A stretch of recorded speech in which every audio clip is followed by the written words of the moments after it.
Hello, and welcome to Plant Heads. Today we're going to talk about some of our new perennials that we'll have in 2021. And Kathy's going to start with one of her favorites. It's the Echinacea Mellow Yellow. Go ahead, Kathy. So I'm really excited about Echinacea Mellow Yellows. And the reason why is it's not just yellow.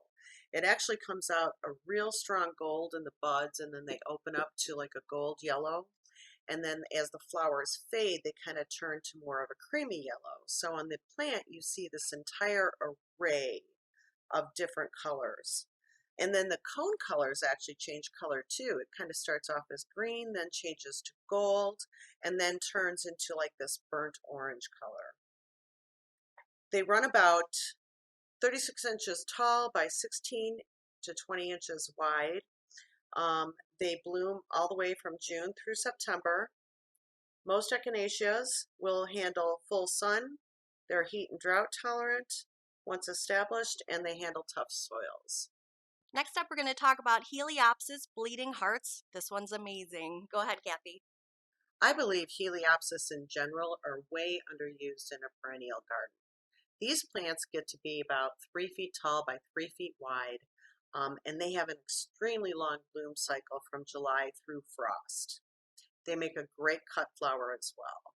Now this Heliopsis is really unique because of the fact that it has this dark foliage. It's like a dark green with a burgundy tinge, and then it has these amazing burnt orange blooms. And the stems actually on the plants are black as well, so it really kind of gives you this great contrasting color in the garden. These actually prefer full sun to part shade. They're going to do really well even in a really hot afternoon sun. And yes, they're very bee and butterfly / pollinator friendly.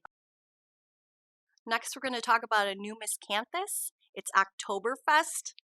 Tell me about it, Kathy. So Oktoberfest is really interesting because it colors earlier than October. So this is about a 4 to 5 foot tall grass, gets about 3 to 4 feet wide. And then when the plumes occur, you're looking at more like a 6 to 7 foot tall grass. So the leaves start out as a solid green with a white midrib.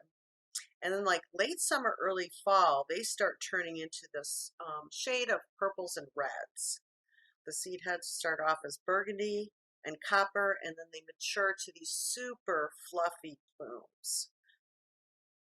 The next one we're talking about will glam up your garden. We're talking about Phlox Glamour Girl. Go ahead, Kathy. I'm really excited about Phlox Glamour Girl. Now, I tend to be a phlox addict, so I love to see the assortment of colors and the assortment of scents that come from Panicle Phlox.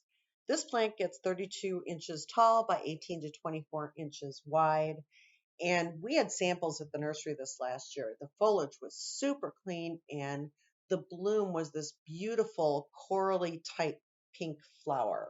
As with most phlox, they prefer full sun. They're long blooming and typically will rebloom if you deadhead.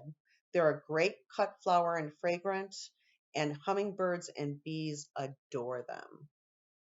Our last but not least, let's go back to the fuchsia with this new Salvia. Let's hear about it, Kathy. So Salvia color spiles back to the fuchsia. This is an awesome plant. You know, you're looking at about 24 inches tall by 24 inches wide. It's got a nice upright habit to it. And there's really beautiful dark fuchsia pink flowers.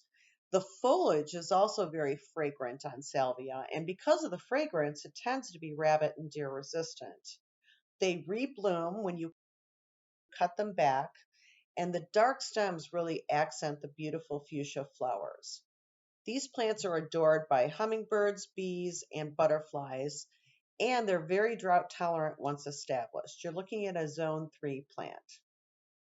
I hope you all enjoyed our short list of our new favorite perennials. To check availability on all of the hot perennials for 2021, make sure to contact your Mariani Plants account sales rep. You can keep up with all of the action here at Mariani Plants by following us on LinkedIn, Instagram, and by subscribing below.